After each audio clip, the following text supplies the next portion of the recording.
अस्सलाम वालेकुम viewers. Property price info में खुशामदीद। आज हम आपको गुलशन मेहरान की अपडेट देंगे क्योंकि उसके अंदर कितने सेक्टर्स हैं, उसकी डिटेल्स क्या हैं, अभी क्या अपडेट न्यूज़ है, उन सब चीज़ों के बारे में बताएंगे। और थोड़ा सा एनालिस भी करेंगे क्या क्या उसके अंदर डिटेल है, क्योंकि जिन्होंने पहले कभी देखी नहीं है गुलशन मेहरान, जिनको नहीं पता उसमें क्या सेक्टर्स हैं, उनको भी हेल्पफुल मिल जाएगी। तो पहले हम शुरुआत करते हैं सलमान भाई से। सलमान भाई, गुलशन मेहरान काफ़ी बड़ी सोसाइटी है, कितने सेक्टरों में डिवाइड है? जैन भाई, गुलशन महरान के टोटल 4 सेक्टर हैं। और 3 सेक्टर इसके जो हैं वो जिना एवेन्यू की तरफ आते हैं, यानी अगर आप सराब कोर्ट से जा रहे हैं टूवर्ड्स हैदराबाद की तरफ, तो राइट साइड पे आपको 3 सेक्टर आप इसके मिलेंगे। और जो सेक्टर 4 है इसका, वो नॉर्दर्न बाईपास के लिए जो कट मिलता है हमें, जो नॉर्दर्न बाईपास पे जैसे ही आप चढ़ते हैं उसको जैसे ही थोड़ा सा क्रॉस करेंगे, तो जैसे ही आपने क्रॉस किया तो लेफ्ट हैंड पे ब्लॉक 4 आपके इसके सेक्टर 4 चल जाता है। और इसकी मेन एंट्रेंस जो है वो भी मेन हाईवे से मिलती है हमें। ताजिम भाई, आपसे हम ये पूछेंगे कि इसके अंदर जो सबसे इसके अंदर सेक्टर्स हैं, वो सबसे कौन से गोल्डन सेक्टर्स हैं जिनमें ज़्यादा सेल परचेजिंग होती है? किस सेक्टर में ज़्यादा सेल परचेजिंग होती है? और इनके अंदर सब सेक्टर्स कितने होते हैं 1 2 3 4 के अंदर? जैन भी अगर हम गोल्डन सेक्टर की बात करें, बेहतरीन सेक्टर जिनको हम कहते हैं, तो 1A और 1C, अपर 1C जो है, ये दोनों तो मेन जिना एवेन्यू पे आते हैं। इनके अंदर आपको सेल परचेज बहुत ज़्यादा मिलती है। अगर आपका इसके अंदर कोई प्लॉट है तो ऑफर भी बहुत जल्दी आ जाती है इसकी, और सबसे अच्छी ऑफर आती है। उसके अलावा अगर हम देखने जाएँ इसके अंदर और कोई बेहतर सेक्टर, तो फिर आपको वो 2B मिल जाता है, क्योंकि 2B के सामने जो है साइड ऑफिस आ जाता है, तो उसकी वजह से थोड़ी सी उसकी वर्थ ज़्यादा बन जाती है। और उसके अलावा अगर और देखें तो फिर 4A आ जाता है, वो आपका मेन हाईवे पे आता है। ये सोसाइटी सेक्टर जो इसका आता है वो मेन हाईवे पे है, तो एक 4A जो है वो बेहतर आ जाता है इसके अंदर। अच्छा सलमान भाई, ये मैं आपसे एक सवाल करता हूँ कि गुलशन मेहरान इन्वेस्टमेंट के लिए कैसी जगह है, और अभी 2023 में इसके रेट भी क्या रिवर्स हुए हैं या स्टिल हुए हुए हैं, या हुए हैं तो कितने परसेंटेज हुए होंगे? कोई आइडिया अपने व्यूअर्स को दे सकते हैं? जैन भाई, जो इन्वेस्टमेंट का पॉइंट ऑफ व्यू देखा जाए तो जिना एवेन्यू पे जो आपका सेक्टर 1, जिस तरह 1A और 1C आता है इसका, ये तो जैसे आपको तादीम ने भी बताया कि गोल्डन अपॉर्चुनिटी वाली जगह है ये। असल में क्योंकि जो हाईवे से आपका शारा फैसल का जो लिंक है ये जिना एवेन्यू से ही बनता है। तो वैसे देखा जाए तो ये जो रोड है इसके ऊपर तो वैसे ही बहुत ही प्राइम लोकेशन की सारी सोसाइटीज़ आई हैं। टिप्पू सुल्तान है और भी जितनी फ़दाइया वगैरह है इसके ऊपर है। तो बेहतरीन जिसको हम कहते हैं कि लग्जूरियस और प्राइम लोकेशन बन जाती है ये। तो उस लिहाज से देखा जाए तो इन्वेस्टमेंट पॉइंट ऑफ व्यू से तो ये जगह हमेशा से ही बेहतरीन रही है, यानी एक बहुत इसकी वैल्यू है। अब सिर्फ चीज़ ये होती है कि आपके बजट में आ रही है नहीं आ रही है। अच्छा, आप जिस तरह आपने पूछा कि जी रेट्स की जो फ्लक्चुएशन है, अब हुआ ये है कि जिस तरह हमने पहले भी एक बहुत दफ़ा ये बात की है कि जो रेट्स होते हैं वो बिल्ट एरिया जहाँ पे होता है, जहाँ फैसिलिटीज़ अवेलेबल हैं, जहाँ घर बनना शुरू हो गए हैं, वहाँ पे रेट का गिरने का जो तनासुब होता है वो करेक्शन के हिसाब में आता है। वो एकदम स्लाइड डाउन नहीं होता उसमें। लेकिन मेहरान के अंदर क्योंकि अभी थोड़ा-सा जैसे अभी कंस्ट्रक्शन अभी शुरू नहीं हुई है उसके अंदर, तो जैसे-जैसे वो मामलात क्लियर होते जाएँगे तो इंशाल्लाह कंस्ट्रक्शन भी आएगी तो फिर इसके रेट स्टेबल ज़्यादा होंगे। अब इसका एक कंपैरिज़न मैं आपको दे देता हूँ कि जिस तरह पहले सेक्टर अपर 1C जिसको हम कहते हैं, क्योंकि हमारी एक जो मैप एनालिसिस की वीडियो इसके ऊपर गुलशन मेहरान की वो भी इंशाल्लाह जब ऑन होगी, तो ये अपर, लोअर और इसको किस तरह हमने उसको डिफ़ाइन किया है, वो भी एक हमारे व्यूअर्स को आइडिया हो जाएगा कि ये अपर किसको कह रहे हैं, हम लोअर किसको कह रहे हैं, ऐसे कन्फ्यूज़न हो सकती है। तो अगर हम अपर 1C का हिसाब रखते हैं तो उसमें जैसे 240 गज़ का प्लॉट है, वो तेज़ी के टाइम में तकरीबन 1.10, 1.15, 1.20 का रेट दे रहा था उस टाइम। तो आज के हिसाब में अगर आप जाते हैं वो तकरीबन ये समझ लें 75 लाख से 85 लाख रुपए तक का रेट है उसका। तो उस लिहाज से देखा जाए तो स्लाइड डाउन है इसमें काफ़ी। लेकिन जो प्लॉट जिनके ओनर्स हैं, जो भी हैं, वो सेल परचेज़ इतनी जल्दी करते नहीं है, क्योंकि चीज़ उनको पता है कि लोकेशन वाइज़ बहुत ज़बरदस्त है। तो ये वक़्ती तौर पे थोड़ा-सा उसके ऊपर अगर स्लाइड डाउन हुआ भी है, तो वो उसको कवर अप बहुत जल्दी होगा। जैसे ही अगर मार्केट स्टार्ट लेती है, तो ये पुराने रेट से ही स्टार्ट होगा अपने फिर से। ताजिम भाई, हमारे व्यूअर्स को ये बताएं कि टोटली गुलशन मेहरान में क्या क्या कैटेगरीज होती हैं इसके अंदर, और कमर्शियल्स भी इसके अंदर हैं या नहीं है? कुछ आइडिया देंगे? जैन भी अगर इसकी कटिंग की बात करें, इसके प्लॉट साइज़ की बात करें, रेजिडेंशियल के अंदर इसको आपको 96 गज़ मिल जाता है, 150 गज़ मिलता है, और 4 के अंदर 120 भी मिल जाता है। उसके अलावा आपको 240 मिलता है, फिर उसके बाद 400, 600 और 1000 गज़ की सीधे कटिंग मिल जाती है। 75 गज़ के सीधे कमर्शियल की कटिंग है, उसके अलावा जो एमिनिटीज़ हैं वो एक अलग साइज़ेज़ होते हैं, उसके साइज़ेज़ कोई फ़िक्स नहीं है। तो वैसे ओवरऑल जो कमर्शियल हैं वो 75 गज़ के हैं यहाँ पे। सलमान भाई हमारे व्यूअर्स को ये बताएँगे कि यहाँ पे लीज़ भी है, ट्रांसफ़र है या सिर्फ़ ये ट्रांसफ़र है? और ये बताइएगा ये कोऑपरेटिव में आती है या बिल्डर प्रोजेक्ट में आता है ये प्रोजेक्ट? जैन भाई मेहरान जो है ये basically Sindh government employees cooperative कहलाती है ये। गुलशन मेहरान तो इसको एक तरह से निकनेम जिसको हम रख देते हैं ना, जिससे वो पहचान बन जाती है इसकी, वो है ये। और कोऑपरेटिव ही है, 100% कोऑपरेटिव है। अच्छा, जो गुलशन मेहरान है इसके अंदर जो ज़्यादातर हमारी जो कोशिश होती है कि हम लीज़ फाइल पे काम करें इसमें, क्योंकि जो ट्रांसफ़र फाइल्स हैं उस पे इतना यहाँ रुझान नहीं है, और ज़्यादातर आपको वैसे तो लीज़ फाइल ही मिलती हैं, ज़्यादातर लीज़ हैं इसके अंदर।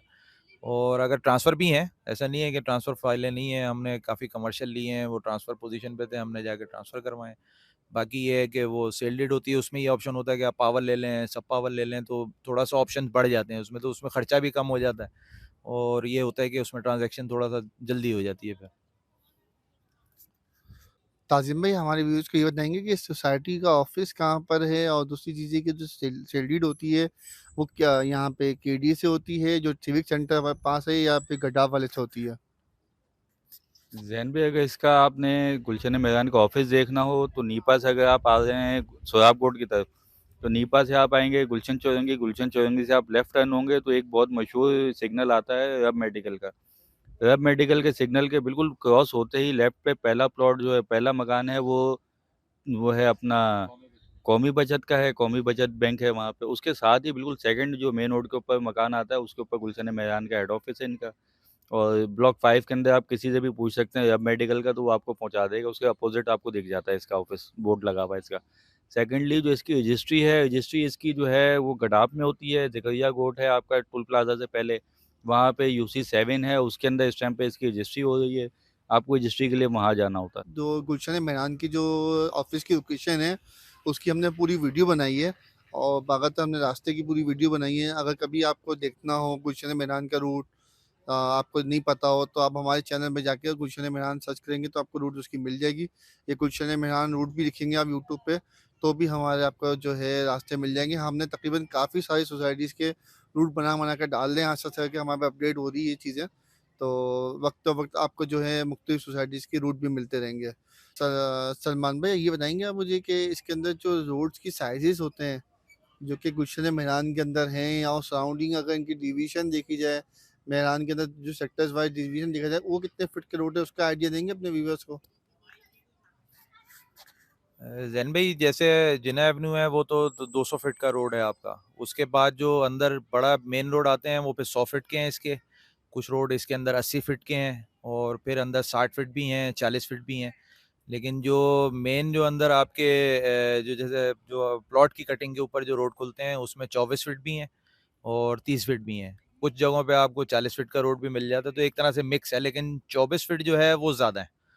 अच्छा, इसके अंदर एक और चीज़ ये है कि जैसे सेक्टर 1A है इसका, 1A है, 2A है और 1D, 2D जो है, ये जैसे 1A है, 1A के अंदर आपको 400 से कम की छोटी कैटेगरी नहीं है उसके अंदर। 1A है भी सबसे प्राइम लोकेशन का इसमें, क्योंकि ये वाई सेक्टर है जिसके ऊपर जो कमर्शियल प्लॉट्स हैं बाय बर्थ, वो मेन जिना एवेन्यू पे खुलते हैं इसके, जो 75 गज़ के जैसे अभी ताज़ीम ने बताया। तो लोग ये करते हैं कि वो आगे पीछे की जोड़ी लेते हैं उसमें, तो वो आपका एक तरह से 150 गज़ का एक कमर्शियल प्रॉपर बनता है वो। तो वो अब 1A के अंदर ये हुआ है कि 1A के अंदर 30 फीट से कम की रोडें नहीं है। उसका स्टैंडर्ड जो है वो 30 फीट है। 30 होगा फिर 40-60 इस तरह होगा उसमें। और उसके अंदर जो कैटेगरी है वो 400, 600 और 1000 गज़ की कैटेगरी है। इसी तरह 1D आप देखते हैं तो 1D इसका प्राइम बनता है उसमें, क्योंकि उसमें छोटे प्लॉटों की कटिंग नहीं है, वो 400 मिनिमम है उसके अंदर। इसी तरह 2A, 2D, तो ये 4 सेक्टर जो हैं इनके मतलब इसके रेट अलग इसलिए बनते हैं क्योंकि एक तो बड़ी कैटेगरी है, दूसरा फिर इसके रोड साइज़ेज़ बड़े हैं। अब इसी तरह से अगर आप वैसे नॉर्मली जैसे अपर 1C, लोअर 1C देखेंगे तो उसके अंदर आपको 24 फीट भी मिलेंगे, कुछ 30 फीट भी मिलेंगे। तो उसके फिर ये होता है कि प्राइस वेरिएशंस उसके अंदर आती रहती हैं फिर। फिर इसी तरह से जैसे 1D है, 1D के अंदर जो सेंट्रलाइज़ एरिया है वो कि सेंटर में उसके प्लॉट दे दिए हैं ओह सॉरी, सेंटर में उसके पार्क है। तो उसकी वजह से उसकी जो एक सेंट्रलाइज़्ड लोकेशन बन जाती है, तो वो आपको कल को जैसे आप वहीं के रिहायशी हैं, वहीं आपने घर बनाया है, शाम में आप पार्क में चले गए, बच्चे खेल रहे हैं, तो एक तरह से एक छोटी-सी कम्युनिटी वाइज़ टाइप का वो बन जाता है।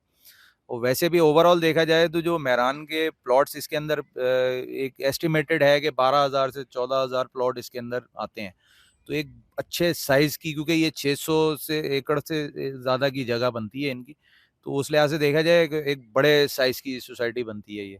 तो उसके अंदर फिर एक तरह से आपको इसके अंदर एमिनिटीज़ के प्लॉट बहुत मिलते हैं, फिर आपको हॉस्पिटल है, क्लिनिक्स हैं, मस्जिद जैसे आपको अभी एक एक मस्जिद वहाँ पे लोअर वंसी के अंदर अभी ऑपरेशनल है वो, और काफ़ी टाइम से वो ऑन है वहाँ पे। तो वो आप जाएँगे तो वो बिल्कुल वहाँ पे आप नमाज़ पढ़ें वो भी, तो उससे एक थोड़ा-सा ना जगह की पहचान होना शुरू हो जाती है। फिर एक आपने देखा होगा कि जैसे वहाँ एक टैंकी बनी हुई है, ओवरहेड सप्लाई टैंक है वो भी एक तरह से मेहरान की पहचान बन गई है कि ये मेहरान का सेक्टर 1 सी हो गया ये। तो इस तरह से मतलब थोड़ा-थोड़ा उसके अंदर काम अभी हो भी रहा है, कुछ अभी रिसेंटली जैसे 3-4 महीने पहले वहाँ पे जो रोड्स हैं वो भी लेवल हुए हैं दोबारा से, और यानी डिमार्केशंस आपको थोड़ा-सा अब नज़र आना शुरू हो गई हैं उसके अंदर। तो ताजिम भाई ये बताएँगे अपने व्यूअर्स को कि इस गुलशन मेहरान की फ़ाइल अगर हम परचेज़ करते हैं तो उसके अंदर क्या डॉक्यूमेंटेशन चेक करना चाहिए और क्या-क्या इसके लिए चीज़ें होती हैं जो कि चेकिंग के लिए होती है? अपने व्यूअर्स को थोड़ा-सा आइडिया देंगे? ज़ैन पे अगर इसके हम डॉक्यूमेंटेशन की बात करें तो इसके अंदर सबसे पहले तो शेयर देखा जाता है, उसके बाद फिर अलॉटमेंट है, तो उसके बाद फिजिकल पोजेसन आ जाता है, साइट प्लान है इसके अंदर। अगर आपकी लीज़ फाइल है तो फिर आपकी सेल डीड जो है वो बहुत मायने रखती है। सबसे मेन इंपॉर्टेंट इसी सेल डीड कहलाती है इसके अंदर। वो सबसे ज़्यादा वर्थ उसी की आ रही है इसके अंदर।